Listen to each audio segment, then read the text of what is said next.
Hello and welcome everyone. Good morning, afternoon, evening, wherever you're joining us from around the world, and thank you for being here. My name is Resag and I'll be your moderator for today's webinar. Does ISO 42001 risk slowing down AI innovation, or is it the foundation for responsible operations? We're very thrilled to dive into this important topic, and even more delighted to be joined by our distinguished speaker, Mr. Adrian Resag. Before we just get started, I'd like to inform the audience that this session will be recorded and it will be posted on our website and YouTube channel along with the slides of the presentation, and an attestation of webinar completion worth 1 CPD credit will be issued within 1 week to all attendees who participate in at least 60% of the live session. We also encourage you to engage throughout by submitting your questions using the Q&A feature in the questions box, and we'll address as many as we can during the Q&A segment at the end. Now, without further ado, let's get started. I'm now going to hand it over to our speaker, Adrian. Okay, thank you so much for the introduction. Indeed, we are going to see whether ISO 42001 is actually something that might slow down AI innovation, or it's really something that can be a foundation for an organization's operations. And I'm going to dive into it directly by showing, what ISO 42000 is and what it really leads to. And I directly want to answer this question. So first of all, I'm going to be talking about this on kind of the level of an organization. So really think about, your typical company or your nonprofit. So directly, we're going to see things at this level. And we have this standard, which is ISO 42001, Artificial Intelligence Management System. So first of all, a management system is something that is basically a set of guiding principles, structures. It tells you what kind of roles people have, what kind of things you should put in place to have a certain amount of maturity, basically the things that you should have for proper operations. And I'm directly going to answer the question here, because ISO 42001 is supposed to be something that actually enhances AI opportunities. Now, indeed, you might think, oh, wait, that means we need to, put in place all of these structures before we're actually doing things. That is not actually the case. And we're going to see how this system of ISO 42001 is actually something that is something you sometimes should put into place first to actually be able to grasp these opportunities. So we're going to see that. The second thing we're going to see is how ISO 42001 helps manage the different risks. Now, this is maybe more expected. You know that an ISO standard is going to be something that protects you, which is why I'm going to be starting really on the opportunities part. And this is my agenda.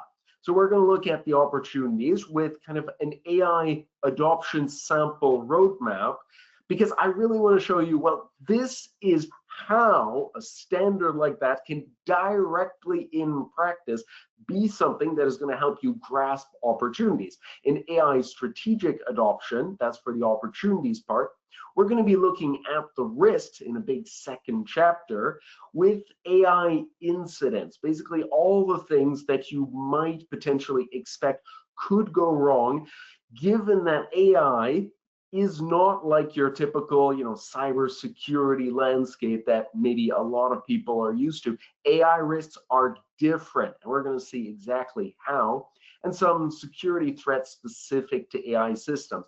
All of that to kind of bring on to our third section, ISO 42001, looking at the GRC, the governance, the risk, and the compliance parts that you can put in place in an organization to actually be ready for AI to grasp those opportunities and mitigate those risks. So I'm going to dive directly into the opportunities itself, so how ISO 42001 enhances AI opportunities. And here we have a roadmap, basically things that you'll want to put in place over time. And I've taken an example of marketing.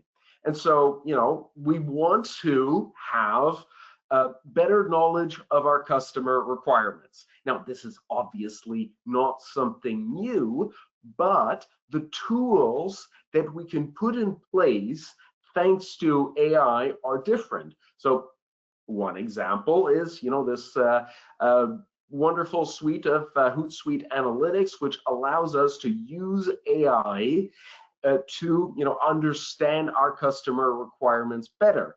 You might have had more traditional tools for this, but something such as this is better because it, will use kind of a data analytics approach enabled by AI to be able to do this. Okay, we're on our roadmap, and we're also looking at what other things we could adopt.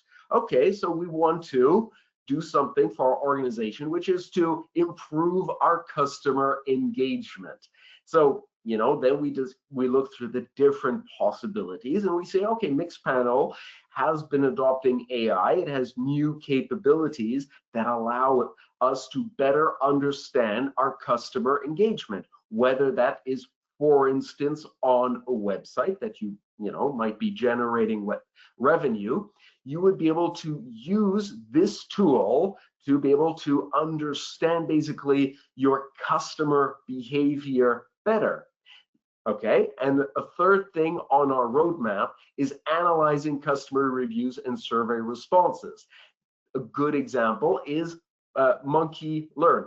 Now, I've done this, right? I've gone through kind of customer surveys. Maybe they are categorized thanks to, stars, or maybe you could look for keywords before.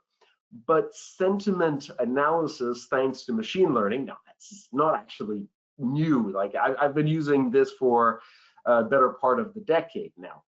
But with AI, you can look through your 5,000 customer reviews and actually get some insight, such as which of our products has particularly good reviews, maybe which feature in which product is very good. And so my point is, you have a different set of different AI tools that you can use. Now, why am I showing you this right at the beginning? What does this have to do with ISO 42001? Well, that's my point. ISO 42001 is going to be giving you the structure to actually, think about this kind of thing. Okay, we'll see that very soon. But this is not something that you would necessarily have put in the right way, that you would have necessarily, put this as in your planning tools to actually consider this in a more formal way. And yet ISO 42001 is going to help you with this. Let's continue on this. Okay, so this is, same little example here. Here we have a strategic roadmap. It's put over a number of financial years. Obviously, for AI, I wouldn't plan over 4 different years, but the idea is you can look at a strategic roadmap formalized through the tools and the framework that we have for ISO 42001. And so while I wouldn't recommend looking over 4 years, let's say you can put this over 4 quarters if you wish. The idea is it also helps you have an idea of the opportunities that you can have. And when I talk about opportunities, is understanding our customers better, because we can adopt an AI tool that can help us do that. It can help us understand our customer behavior. It can help us, better understand, to take something that is in marketing, to look for fraud in a better way. It can help us, improve our operations through, a machine vision. Machine vision might be like analyzing images of your products to find defects. So I'm saying all of these opportunities exist. ISO 42001 is going to be the thing that's going to help you put it into a certain framework. So let's look at this. we could have different ways of adopting AI, and I'm going to say one is not better than the other. It's going to depend on the organization. So you could look at a simple management of external artificial intelligence risk, a defensive AI adoption, or AI advantage seeking. So let's dive into these right now. So in the management of external AI risks, we're basically looking at the external risks, and we're going to see how we can adapt to our current environment. We know that, for instance, the cybersecurity landscape has been transformed through artificial intelligence because the new threats that we have are AI enabled.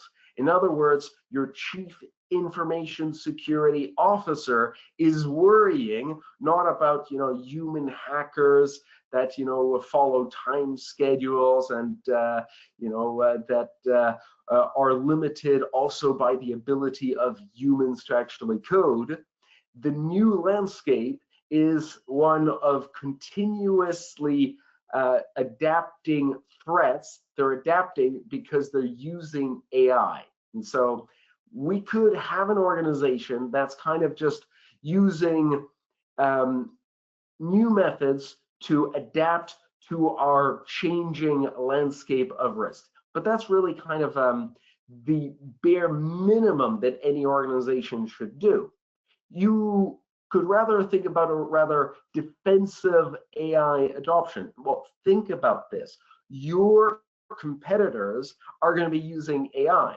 If you are still analyzing your customers in the old-fashioned way, using a lot of your marketing team's time on that, you're not necessarily going to be very efficient. If all of your competitors are doing that, then you are going to be obsolete. You are not going to be very efficient. And so for an organization that wants to stay up to date, it should at least have a defensive approach to its adoption of artificial intelligence. Of course, the third approach would be one of developing your own AI solutions, or at least taking the cutting edge solutions that are offered in the marketplace so that you can be better than your competitors, so that you can gain what is called a competitive advantage thanks to an adoption of AI. To put that in super concrete terms, that means that, well, to go to our marketing roadmap before, you understand your customers better than your competitors. You understand, their feedback better than your competitors. You understand how they behave better than your competitors, and so you can, sell better than your competitors, and so you will have an advantage compared to them. Let's go back to ISO 42001 with our big question here.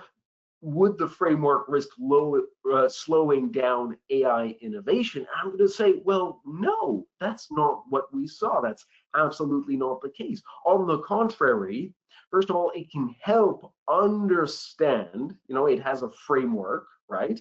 We're helping to understand our internal and our external environment, right? We, have to, through the process of putting in place ISO 42001, need to do an analysis of our strengths and weaknesses that are internal to us, such as, do we have good people who understand AI, or maybe we don't, and so we need to hire that kind of people, or our external environment, such as our competitors in our particular sector have been adopting AI technologies. If we don't adopt them, then we are going to be obsolete very quickly. So absolutely, we need a framework like this, or at least it can definitely help that you are adopting a framework like this to grasp opportunities. Second of all, it puts in place a strategy, governance, people, and structures. That is what ISO 42001 is about. Let me just clarify a little thing. You might compare it to, say, ISO 27001. That's our information security management systems.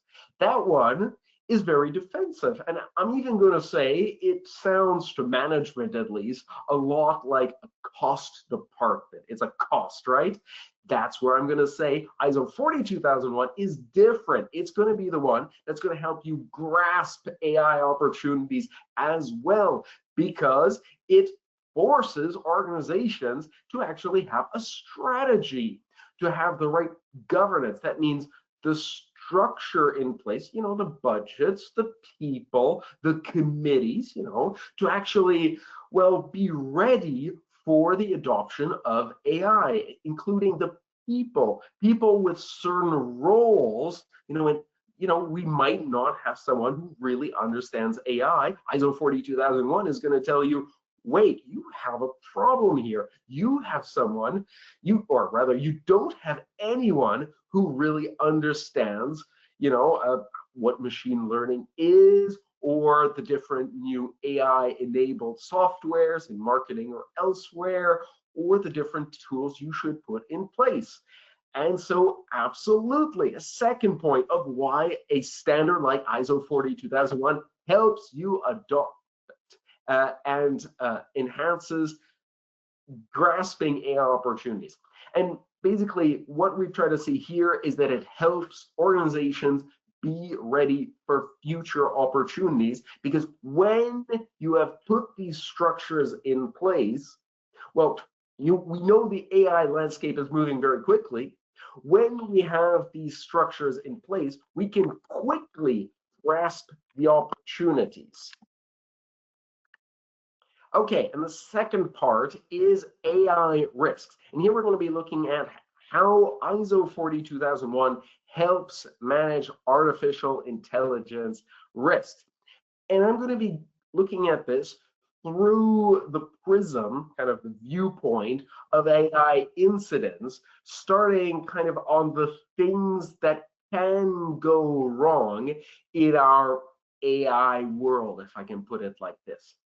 Our first would be kind of faulty decisions on the part of our artificial intelligence system. Basically, our AI is producing incorrect or misleading outcomes. Now, sometimes you can use the word hallucinations, when the AI is, really trying to give an answer and it's just going to say something that's incorrect. But that's a problem. In fact, I'm going to say that's one of our biggest problems to really, adopting an AI system, when you cannot trust the AI system because it is faulty. So I'm going to put this in two ways. So one, you're creating an AI product. You're going to sell it to other people. If your AI product is, well, not giving proper answers, that's what this is, right? Incorrect outputs, then, well, your users are going to get frustrated. They're not going to like your product. Okay, so it's not going to sell. So big problem there. The second would be you have adopted inside your organization an AI tool, and, well, you have found that it is not trustworthy. That's a problem. That is a huge problem. So when I'm talking about, AI risks, well, sometimes your risk can be as stupid as your AI solution is, just not trustworthy, is just giving you improper answers. So when you are trying to, for instance, understand your customers better, or you have an AI system used to select candidates, for interviews, let's say that from an HR perspective, well, if it is not selecting good candidates, or you would have done better, then it's not a good tool. And obviously, that would be our faulty decisions part of our AI risks. Second part would be operational breakdowns. This is really technical issues. And it's not always because, your AI software is, giving wrong answers. Maybe it just has, some bugs, the interface is glitching sometimes.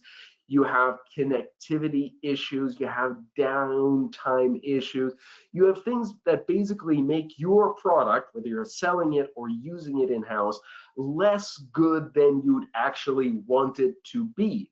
So these are technical issues that interrupt operations and business processes. And I know this doesn't feel like a risk, but it is. It's a kind of incident, an event that is deeply going to annoy your users, your internal users or your customers. And so this is the kind of thing that you're going to want to pay attention to. And another one would be our legal and ethical breaches. This is where your AI is failing to actually comply with regulation standards, or could lead to penalties. And I'm going to tell you that it's not because you're in a place that isn't highly regulated that you shouldn't also care about these things, because you can also be in a landscape that is litigious. That means they bring you to court. So for instance, the United States isn't necessarily highly regulating artificial intelligence, but if your artificial intelligence system is creating damages to people, to groups, or to society, well, you can absolutely believe that lawsuits are going to be flying left and right. You are going to be sued for your product. Or let's say that you have what would be classified as a relatively high-risk system, something that would say, help select candidates for your organization. Well, yeah, I mean, that's actually high risk. You're playing with people's lives here. Or even, higher stakes, deciding whether to give someone a loan or not. Your AI is analyzing a bunch of, documents, and it's supposed to give an opinion on whether we give this person a loan or not. Or even what I've seen in my own banking system, whether it can extend your credit card limits or not. Now, just for this little example here, my bank first offered that, and then they realized, oh no, there's probably too many problems with our AI system, and then rolled it back to the dumber human intervention thing. So it can really tell you that sometimes you should care about these legal and ethical things, because it can have huge implications. Just to kind of emphasize on this, AI is not like cybersecurity, because if it can harm people, groups, or society. How does it do this? Well, for instance, if your AI system seems to have be making decisions that disadvantages persons from certain zip codes, postal codes, say here in the UK. Well, that seems to be disadvantaging certain people, and it's usually you don't want to have your AI making decisions based on this. But when you do not understand the outputs of your AI system, then that can happen, and so that's problematic. Data privacy breaches. In AI, we have greater risks than we had before, because AI is just hoovering up information, so vacuuming up information. It's gathering up information on people, on left and right, public records, but often non-public information given to AI systems that are then used. For instance, you might have uploaded, a list of clients, to help you on a little task that you're doing on your AI system, and you're querying the system. You find it great until a future user is using that same system, and they ask about someone, and suddenly some private information is coming up about someone. Well, that's a problem, because AI systems reuse information that is fed into them, and that's why you can have very serious data privacy breaches and security compromises that we had.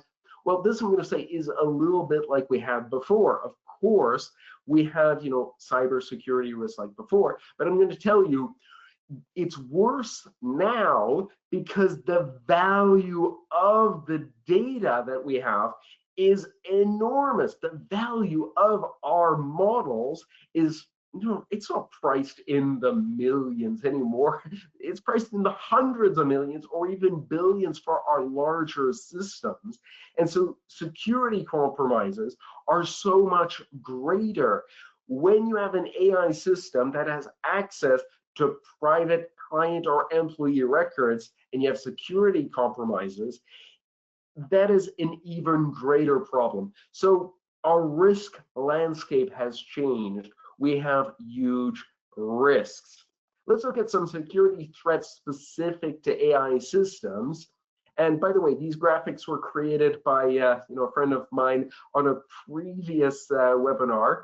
And basically by just inputting into the system these different terms of data poisoning. So what is data poisoning, to take a security threat really specific to an AI system? This is where you are injecting into a system. Let's say, keep it simple. Let's say it's ChatGPT, okay? And you're injecting malicious or deceptive data into the training set.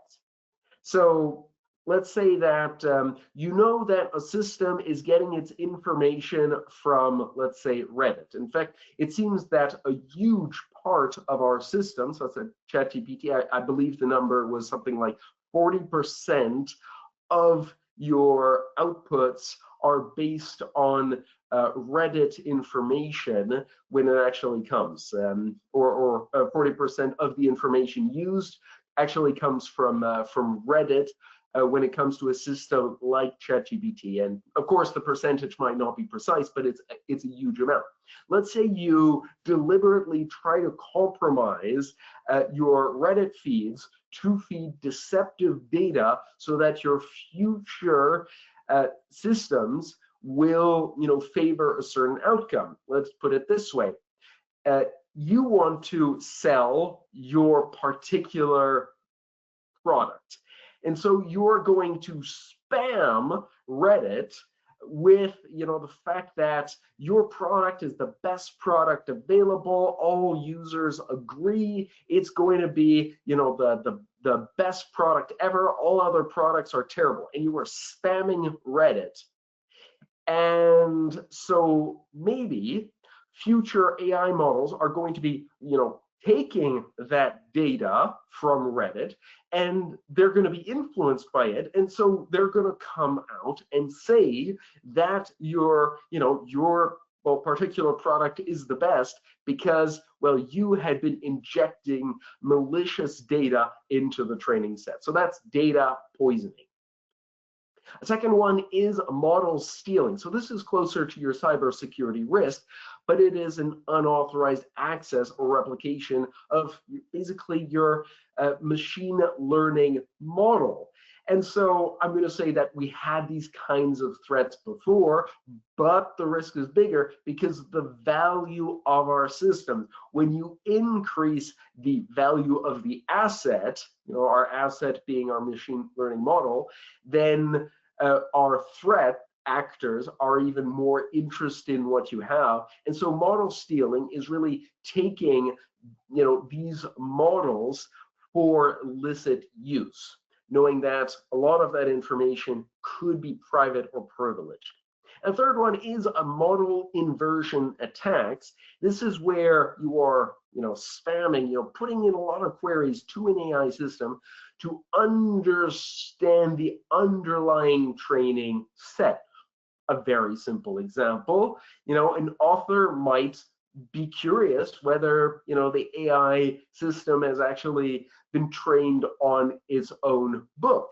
And so the author, will type in, certain, let's say, sentences from their book and ask an AI system about it. And if the AI system can, quote full passages, well, that the model has been trained on that author's particular book. Of course, you can imagine much more complicated systems. And of course, we have some threat actors or even just AI researchers that try to get to the source code of our AI systems through different model inversion attacks. Okay, so ISO 42000 definitely helps manage our artificial intelligence system by increasing our resilience. Let me explain this a little bit. So our resilience is basically how good we are at sustaining, well, different events that can happen, such as, well, keep it simple, how good we are at dealing with AI output, incidents, little faulty outputs from the AI system. If we actually have the proper people, budgets, even, the right committees in place, well, we are going to be better and even quicker at making sure that we can actually take care of those risks. That is one of the things that we can do to increase our resilience. Another one, we need to be ready for, say, data privacy breaches. Okay, we have an AI data privacy committee, which can be very quick at responding. We have the structures in place to actually be able to deal with those incidents. We already have, a team in place who's trained on, quick incident response. We're going to be more resilient. We're going to be able to act very quickly. Another part of resilience is, for instance, do we have proper backup systems in place, secure, extra electricity generators, double connections, to quickly get back online? Do we have mirrored systems? Are we using cloud systems versus physical infrastructure, etc.? All things that will help increase your resilience, and that ISO 42001 is supposed to prepare you for, because you understand the risks, and from understanding the risks, you already in advance prepare for the actions. Another part, it helps you identify and evaluate the AI risks and their impact. In fact, that's just what I was talking about, because you are going to go through basically a business impact analysis, an AI-enabled, business impact analysis, which is basically going to look through all the different things that can happen. And I just listed them. It's our AI incidents that we talked about, right? You might think that, risks before might have been, okay, we have to be protected against tsunamis and, flooding. Yeah, sure. I mean, those are risks. Those aren't your most common risks. It's all of the things that we just saw before are kind of AI incidents, right down to the bugs you can have in a system that you should actually, well, identify, evaluate, be ready for, evaluate their impact, and ahead of time start taking actions. Or if they do happen, be able to learn from them so that you can be better next time. And the third one is to kind of help prepare appropriate responses towards the AI risks for any significant, so that's really important, thing that could make it more difficult for us to achieve our objectives. Objectives such as, giving our customer a product without faults. Then we are going to be able to give, a better, more appropriate risk response. Okay, so that's for the risk part. Let's go on to the third part, which is ISO 42001 itself and the governance, risk, and compliance part. I'm just going to compare it to the old standard of ISO 27001 so that you don't mix them up. That was about information security. It helped, our cybersecurity operations, privacy protection. But it is not the same as 42001. It is not because you have 27001 that you should think that you do not have 42001. You put in place 42001 when you are using AI systems. And I'd really like to say that it is most organizations that are going to be using AI systems. And even if you think you do, or you are not using AI systems, your employees are using AI systems, because they might simply be, using Gemini, or they might simply be using ChatGPT. They are using AI systems because they are useful. And so if you don't have ISO 42001, you might not even realize to which point you are actually exposed. And so if you are already using, and you probably are using AI system, you should start thinking about putting a structure around it. You don't necessarily need to get certified yet, but think about the structure around it. Definitely, if you're developing AI systems and really creating products for third parties or really heavily invested in AI systems, you should have a structure such as ISO 42001. And of course, this is a newer structure, but it's not that new. It's been around since December 2023. Okay, so we are basically going to look at a risk funnel. So this is a little tool which says that when you have inherent risks from your external environment that are AI enabled, they're generally going to be treated by ISO 27001. But for risks that are dependent on the AI activities of the organization itself, that is where you're going to be caring about ISO 42001. But in any case, these two management standards try to take big inherent risk, that is to say risks before all of your actions that you're going to take, in other words, controls or responses, and they're going to take those big things and they're going to try to decrease them, make them smaller, mitigate them in the right vocabulary into smaller residual risks to a point where you can actually accept them as risks that you are allowed to have. We have the structure of ISO 42001 in place. It has 4 different parts. First, you plan to have the system in place. Next, you put the system in place. Third, you check whether the system you have put in place is adequate, and then you act on all the things that you saw in your check phase, and you improve them. And we're going to dive into each of these right now.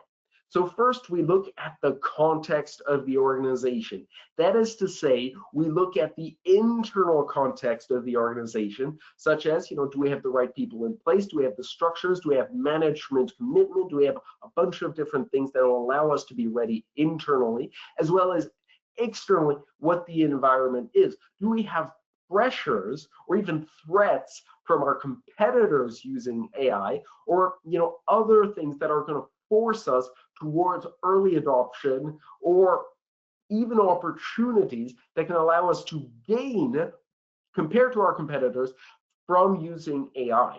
We're going to look at the leadership part. Do we have a leadership that's actually on board or not?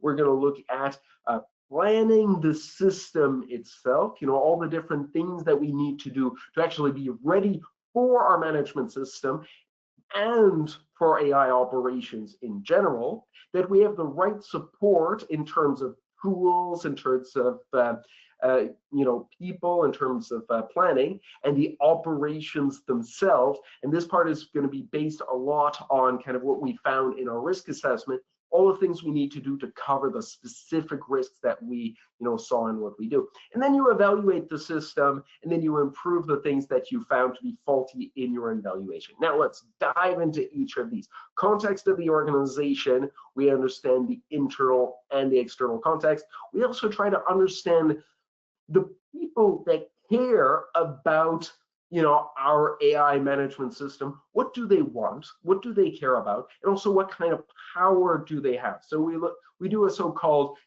power and interest stakeholder analysis. Stakeholder is the word I like. ISO likes the word interested parties. I haven't quite found the difference between them yet, but you try to understand basically what the people who care about what you're trying to put in place care about and what their power is. You look at your leadership, their commitment, because you're not going to get very far without management commitment. I actually looked at a French government organization that had a lot of people at ground level for AI operations, someone in AI ethics, an AI project manager, and they had everything. But as a government-led organization, well, it was actually politicians in the leadership position, and it's not always easy to get a politician to commit. And so, yeah, for that organization, it was ironically this part that was the most difficult, because for most organizations, you're supposed to have, a CEO or at least a chief technology officer that will be the ones championing your adoption of ISO 42001. You set out the scope of your AI management system.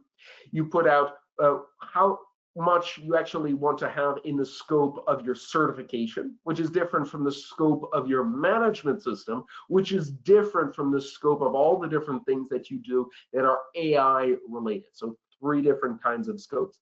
And then an AI policy, which should, really put the different things that you need to have in place. You align that with the other policies that you have in your organization and make sure that is put up to date on a regular basis or after significant changes.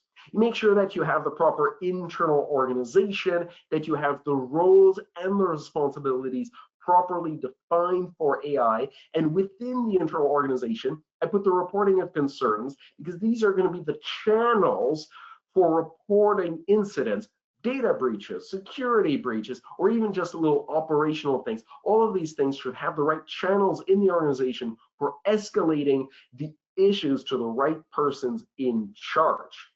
We move on to the planning, where we look at the impact of our AI system itself. So that's basically to understand, we're going to put ISO 42000 in place.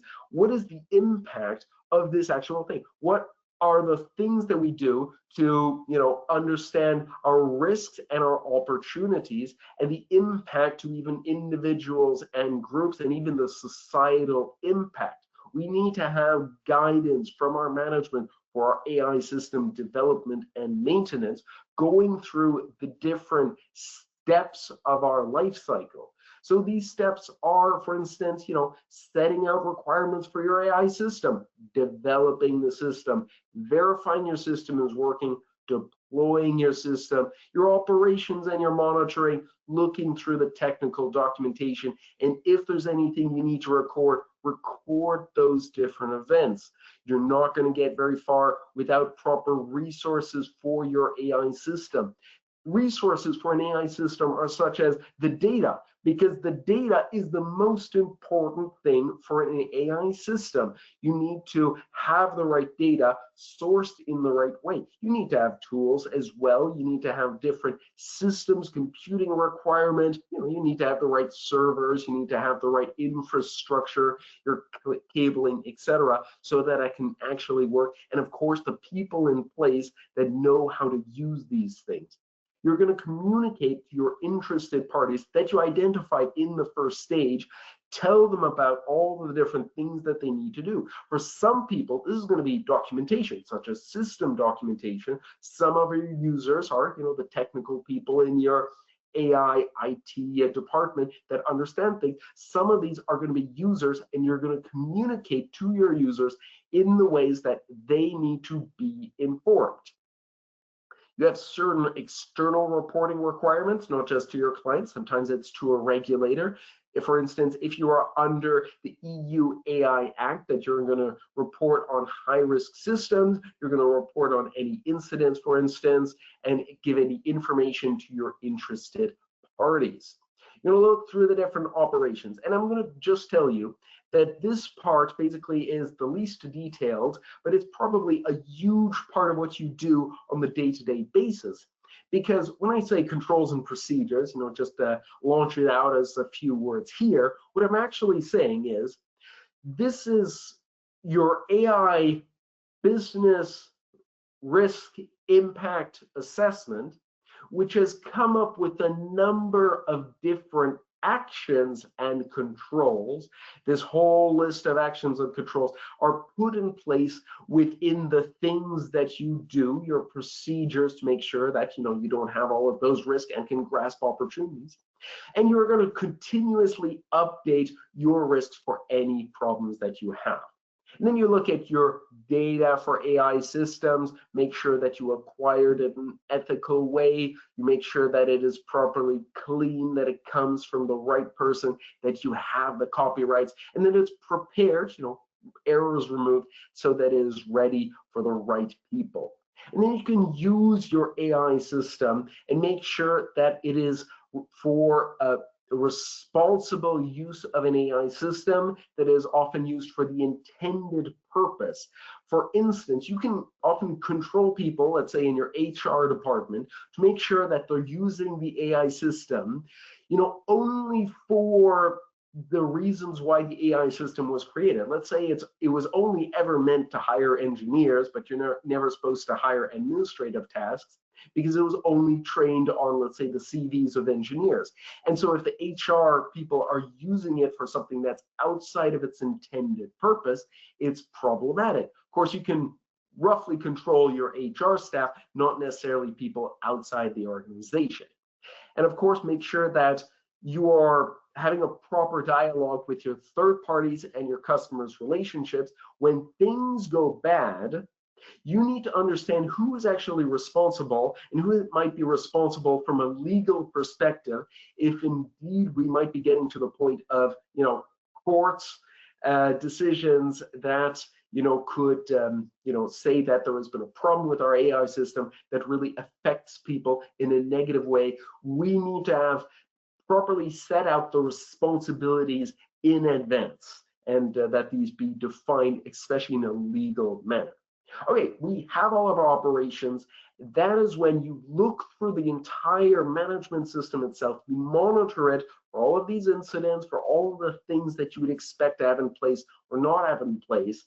You perform regular internal audits of the management system itself and of your AI operations, and have management review what you need to review. If they note any problems, then you're going to put those as improvements. Now, you have continual improvements, that's normal. You note something that didn't go well, so you are going to note how you can improve that thing. But you might also have an audit on the part of ISO inspectors. And here they use the vocabulary a non-conformity, and it can be a minor non-conformity or a major non-conformity. And a minor nonconformity is something that, well, you should put in place. It might, delay your certification process, but you can generally correct it. A major nonconformity means you are not going ahead with whatever you have until you properly solve that. And sometimes you're also given by your ISO inspectors corrective actions or potential, opportunities for improvement. Okay, so this is the whole system we have in place. I'm going to go back to our initial question was, is this going to hinder innovation, or is this going to be something that is going to be useful for organizations? We saw that it definitely helps grasp opportunities. It definitely helps manage risks. And when we're looking at the entire system, it's something that's going to propel organizations forward. Okay, that's it for me. I'm going to be here to answer your questions. Thank you one more time, Adrian, for delivering this very informative webinar. We'll go ahead with the first question, and it says, it looks that ISO 42001 is both expanding and shrinking AI innovation and progression. So how do you envision the end product AI of the future? Okay, how do I envision the end end product in the future? Okay, that's a good question, first of all. And so I'm going to say that I've been looking at the scale of organizations, okay? And I'm really, and ISO 42001 is for organizations as well. I'm not covering, whether, say, the EU AI Act might be like stopping organizations from, really putting in place AI softwares because they're afraid of regulatory oversight. There, I might actually agree in certain ways that, well, some organizations can be a little bit intimidated by the regulatory aspect, especially if they're, well, not very mature in their processes. They might not have the right, AI knowledge. And there I'm just going to say, well, get that AI knowledge. For AI products that we have, to answer the second part of the question, well, I don't think the products, I think the products will also need to adapt a little bit in the future to make sure that they, when someone's using an AI product, they have better clarity, that's to say transparency, over a lot of things that will give them comfort over a lot of these risks. So we know about transparency, right? Transparency is a really big part. It will explain about the, what inputs are used, how that information is processed by the AI system, and its outputs. And so AI products that, are transparent in, their the way they operate should be favored in the future by organizations adopting AI things. And there are, of course, many different adjustments you can make, but I think that's a good example. Thank you for your answer. Another question is, implementing ISO 42001 on top of ISO 2701 requires more audits, more documentation, more compliance mechanism, and more training. How to manage the extra cost? Okay, so first of all, ISO 42001 is not above 27001. You can absolutely go for 42001 even though you haven't fully adopted 27001. I think there's a huge fallacy here that it's kind of an extension, an AI extension of 27001, and that's not the case. What we actually saw is that 42001 is actually something that puts in place the structures to grasp opportunities. Where ironically, I'm going to say 27001, I kind of agree. I mean, it is supposed to protect you from risk, and of course, here's the problem with risk management. Any risk that you've managed to properly solve before it became a risk, well, the risk manager or whoever is dealing with the risk is never going to get the applause from management. It's like nothing happened, right? In an alternative universe, everything went wrong, but in your universe, nothing happened, and so no one's going to say, oh, well, that was a brilliant save. It's nearly never going to happen. ISO 42001 is different because we know organizations need to adopt AI tools, so many of them. And if you think you are not adopting AI tools, where your employees are, and so you probably better put some controls over that, ISO 42001 helps that.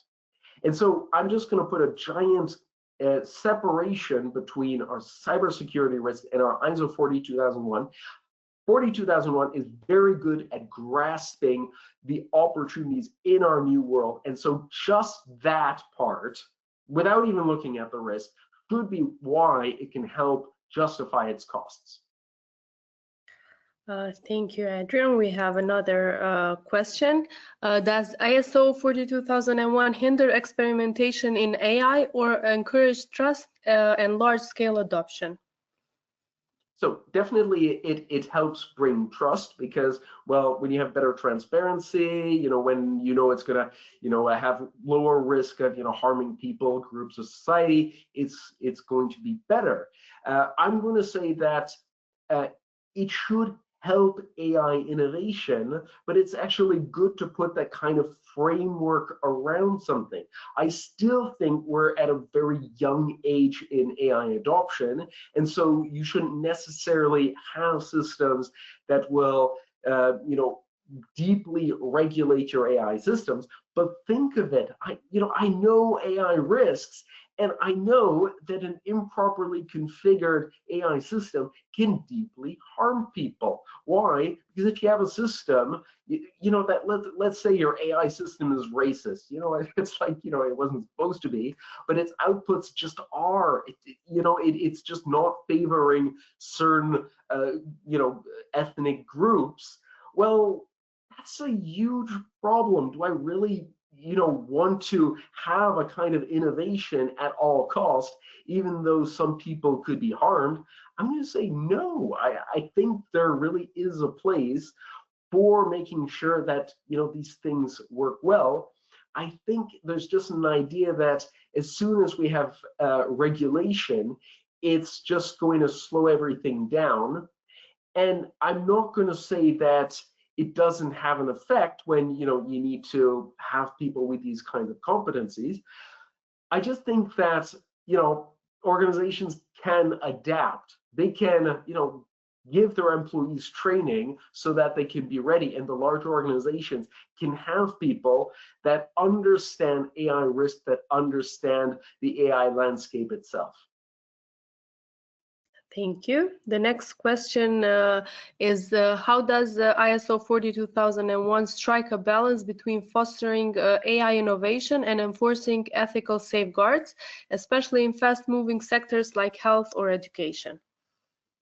Okay, well, I mean that's kind of the heart of the thing, but so the EU's AI Act's approach is basically to look at high risk organizations, and we're talking about things like, well, yeah, I mean, when it comes to education, when it comes to healthcare, when it comes to the financial sector, it basically says these are higher risk systems, right? Higher risk domains, at least. And when we're looking at things like granting people loans, when we're looking at things like deciding whether someone should be hired to an organization or whether their university application should be approved, well, these are things that have major implications over people. I'm not going to say that humans were perfect, but at least there was some kind of, well, human oversight. And we want that same human oversight just coupled with the use of AI tools. And so I think that it's rather a collaboration. And so let's go back to the cost part. AI is supposed to kind of help on our cost because it's going to strongly improve our potential output. AI increases our potential output. And so when we have a human AI collaboration, our overall output can be so much greater, and if it is done well, our results can be so much better.